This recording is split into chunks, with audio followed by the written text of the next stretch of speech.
Bonsoir à tous et bienvenue au journal des régions. Voici les titres. Les conflits entre sociétés minières et populations riveraines sont récurrents et pour y trouver des solutions, le réseau africain des journalistes pour l'intégrité et la transparence a commandité une étude sur la promotion des dispositions légales de résolution de ces conflits. Les résultats ont été soumis à l'appréciation des acteurs miniers et des journalistes.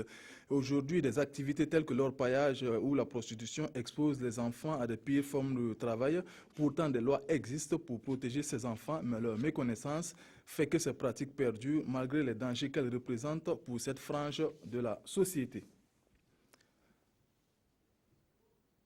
Le réseau africain des journalistes pour l'intégrité et la transparence a commandité une étude sur la promotion des dispositions légales de résolution de conflits qui opposent souvent les promoteurs miniers aux populations riveraines. Ces types de conflits doivent être réglés par la justice ou devant des instances africaines ou onusiennes pour arbitrage. Le document issu de cette étude a été porté à l'appréciation des miniers ainsi que des journalistes. Césaire Carrefour, Draman Guéné. Au lieu de manifester dans les rues, il existe bel et bien des possibilités pour les populations des zones minières de régler les conflits qui les opposent aux promoteurs miniers. C'est le règlement par la voie judiciaire ou l'arbitrage. Et c'est ce document commandité par le réseau africain des journalistes pour l'intégration et la transparence qui traite de ces voies de recours. Il y a des possibilités de saisir la justice, mais il y a également d'autres possibilités de régler le contentieux sans passer par la justice, notamment en allant devant les instances onusiennes, devant les instances africaines, notamment la Commission africaine des droits de l'homme et des peuples, qui justement peut regarder lorsqu'il y a un droit particulier qui est violé, tel que le droit à l'environnement, tel que le droit à la protection des sites culturels et coutumiers, donc justement de pouvoir rétablir les populations dans leurs droits. L'étude révèle aussi que les conflits dans les zones minières sont essentiellement motivés par les promesses non tenues, l'ignorance par les populations de leurs droits et de l'étendue de ceux des promoteurs miniers. Nous avons convoqué à cet atelier aussi bien le ministère en charge de l'énergie et des mines. Nous avons convoqué les différents responsables des sociétés minières, les populations impactées par l'exploitation minière, les journalistes, qu'ensemble nous puissions réfléchir et trouver les voies et moyens qui puissent pacifier l'environnement minier du Burkina Faso. Après la validation de ce document, le réseau des journalistes compte le restituer dans les zones minières pour permettre aux populations de connaître les voies légales de recours en cas de litige. Pour éviter l'utilisation d'engrais de qualité douteuse en ce début de campagne agricole, le ministère en charge de l'agriculture sensibilise sur le contenu de la loi sur la qualité des engrais au Burkina Faso. Le contrôle porte sur les engrais d'exportation, d'importation ainsi que de fabrication locale. Cette rencontre a réuni des fournisseurs et distributeurs d'engrais ainsi que des agriculteurs. Urbain Benito Somé, Fousseni Kindo. En novembre 2007, le Burkina Faso a adopté une loi portant sur le contrôle des engrais dans le pays. Un contrôle qui concerne les engrais d'importation, d'exportation et de fabrication locale. Le but est d'insister sur la qualité de ces intrants. Et en ce début de campagne agricole, le ministère en charge de l'agriculture a pensé à une piqûre de rappel sur le contenu de la loi, d'où cette rencontre de Koudougou. Dans un passé récent, et dans la sous-région, il y avait un problème au niveau de la qualité des engrais dans un pays voisin. Et donc, c'est un souci, effectivement, qu'il faut toujours avoir à l'esprit au niveau du secteur des engrais. C'est-à-dire que la teneur en éléments de type des engrais est un élément fondamental. Et les fournisseurs, en distribuant de l'engrais, supposent que ce qui est mentionné sur l'étiquette des engrais est ce qui est effectivement contenu dans l'engrais après analyse. Donc ça, c'est un élément fondamental que le distributeur doit comprendre. Et donc ces différentes dispositions sont déclinées dans les différents textes d'application, donc la réglementation sur les engrais. C'est essentiellement ça, permettre aux distributeurs de savoir qu'en s'investissant dans le secteur des engrais, il y a des dispositions réglementaires qu'il faut nécessairement respecter, avec pour but effectivement de mettre à la disposition des producteurs des engrais de qualité. En outre, le contrôle de la qualité est un moyen efficace pour la sauvegarde des intérêts des producteurs, la protection de l'environnement et créer un environnement favorable à l'agriculture, toutes choses qui participent de la professionnalisation des acteurs. L'agence de l'eau des Cascades informe et sensibilise les élèves enseignants des ENEP sur la gestion intégrée des ressources en eau. Une conférence qui devrait permettre à ses futurs enseignants de s'imprégner de cette thématique qu'ils devront à leur tour transmettre aux élèves pour une utilisation rationnelle de l'eau, la lutte contre la pollution ou encore la protection des milieux aquatiques. Martin Zerbo, Mireille Carole Tougma. Dans un pays sahélien comme le Burkina Faso, l'eau est une denrée rare, en témoignent les pénuries d'eau en période de canicule. D'où la nécessité de gérer cette ressource de façon raisonnable. Sensibiliser ces futurs enseignants des écoles primaires sur l'importance de la gestion intégrée des ressources en eau, c'est tout l'enjeu de cette conférence. La gestion intégrée des ressources en eau, c'est un processus qui va permettre de préserver les ressources en eau, non seulement pour les générations présentes, mais aussi pour les générations futures. Il est important donc que ces générations futures puissent avoir connaissance des enjeux, et les élèves instituteurs seront des courroies de transmission en quelque sorte. Des enseignants qui sont désormais aguerris et chargés de sensibiliser à leur tour la frange jeune dont ils auront la charge. Ça va nous permettre quand même de savoir quelles sont des précautions à prendre pour des générations futures en matière d'eau. Les enseignants sont des communicateurs et en les sensibilisant et aussi pour sensibiliser leurs élèves qui va répercuter l'information au niveau du public. Cette conférence est organisée par l'Agence de l'eau des Cascades AEC, une structure dont l'une des missions principales est la promotion de l'utilisation rationnelle des ressources en eau.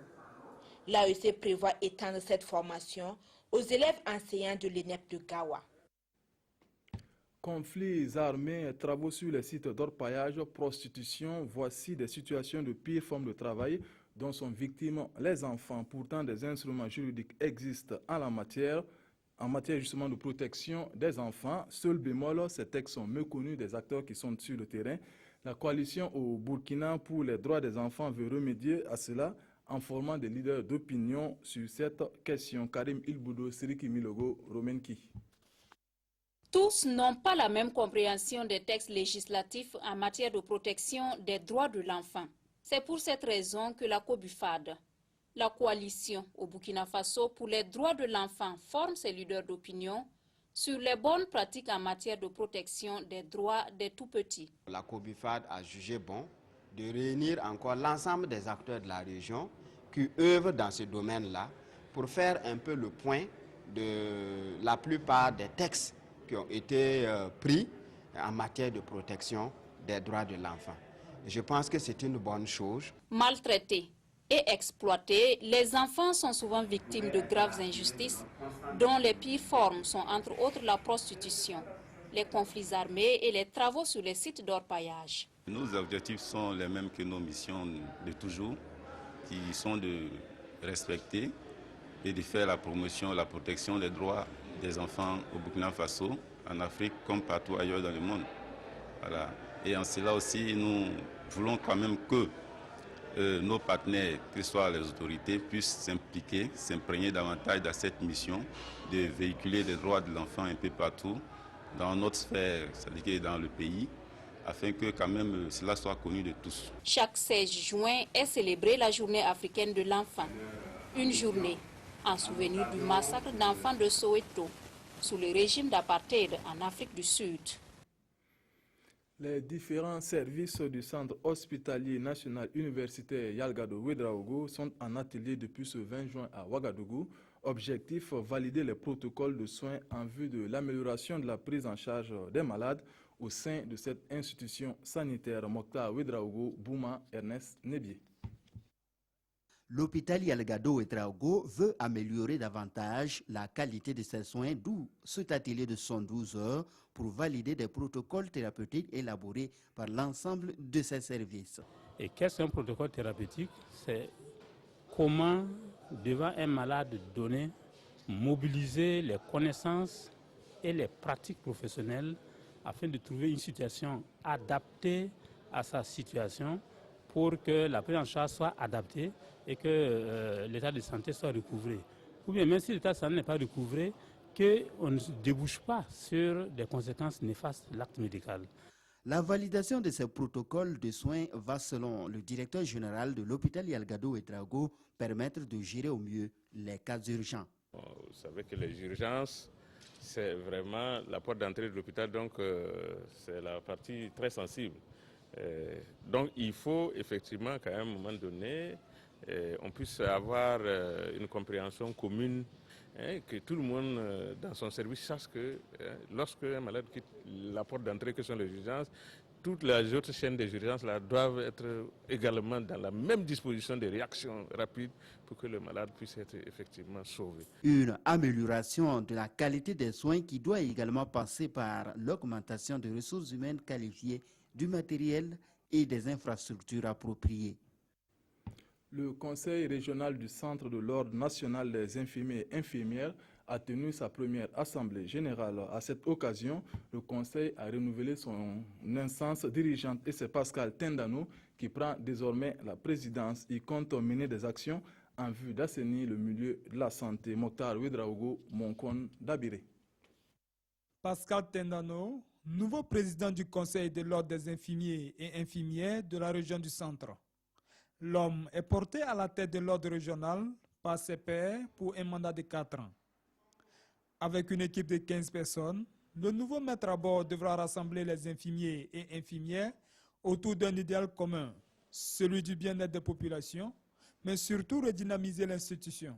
L'enjeu est donc grand et Pascal Tendano le sait. Nous allons essayer de continuer la sensibilisation des collègues, mais maintenant ceux qui ne s'engageraient pas malgré tout, comme l'inscription est obligatoire pour exercer, au bout d'un certain temps nous utiliserons tout ce qui nous est donné pour pouvoir plus ou moins contraindre les gens à s'aligner. La nouvelle équipe compte bâtir ses actions sur les acquis de ses prédécesseurs.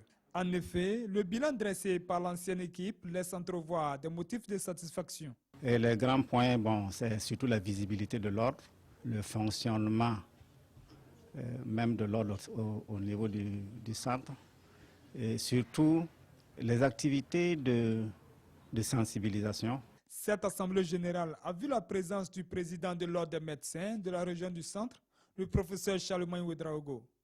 Les deux ordres ont promis de travailler en étroite collaboration en vue d'assainir le milieu de la médecine. Pour cela, Pascal Tendano invite les infirmiers et infirmières à rejoindre l'ordre. On s'arrête là pour ce soir. Jean-Emmanuel Ouedraogo vous retrouve pour le 20h. Je vous dis demain à la même heure. Bonsoir.